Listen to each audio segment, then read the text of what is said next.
はい、9月9日、お昼でございます。広島市東区、激しい雨が降り、そして、道路が川のようになっています。梅雨前線が南下し、梅雨前線というか秋雨前線が南下し、そして、この中国地方でも大雨となっています。ご注意ください。猛暑の夏から一転、今度は激しい雨、そういったものが隣り合わせの今年の夏、本当困ったものです。気候沸騰には、地球沸騰化には困ったものでございますが、本当にお気をつけください。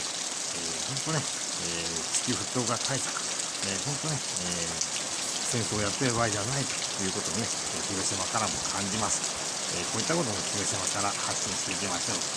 地球沸騰化の象徴するような凄まじい大雨です。激しい雨です。お気をつけください。広島市東区からお伝えしました。